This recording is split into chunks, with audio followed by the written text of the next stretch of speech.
DJ Sumit Satish रैमा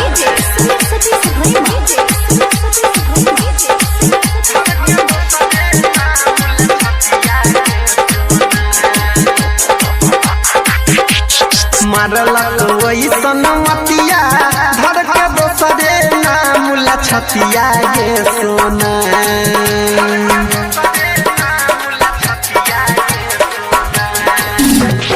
मारलक वैसन मतिया धर के दोसरे नाम ला छतिया ये सोना।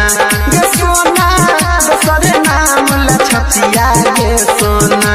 ये सोना कोनो जगनिया चलाई दिलक हमारा पर टोना।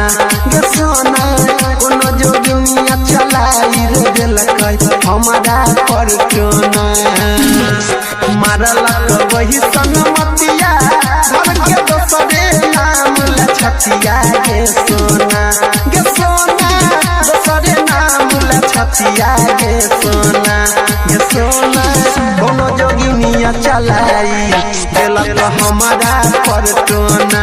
गे सोना कोनो जोगिनिया चलाई दिलक हमारा पर टोना।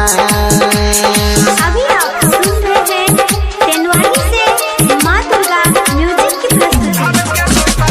डीजे सुमित सतीश रैमा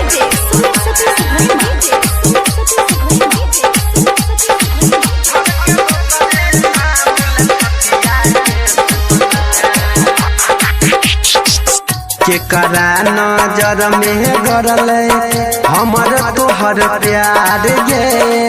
सातो जन्म के सपना भेल बेकार गे।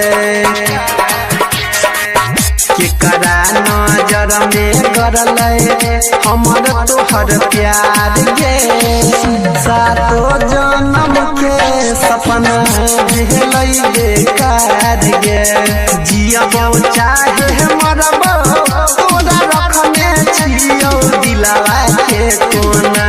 गे सोना रखने छियौ दिलवा के कोना।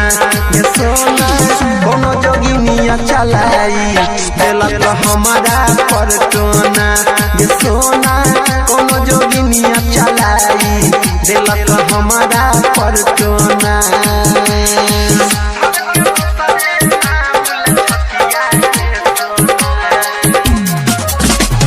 डीजे सुमित सतीश रैमा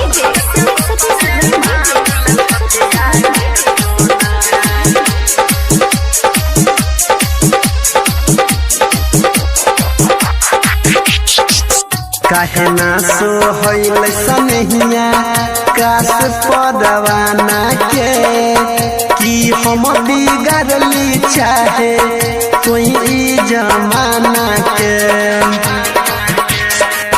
काहे ना सोहैल सनहिया काश पदवाना के। कि हम बिगड़ली चाहे कोई जमाना के। कहो रूपलाल परवीन अनिल मिलतौ अगिलो जन्म में तोरोना। गे सोना मिलतौ अगिलो जन्म में तोरोना। गे सोना कोनो जोगिनिया चलाई दिलक हमारा पर टोना। गे सोना कोनो जोगिनिया चलाई दिलक हमारा पर टोना।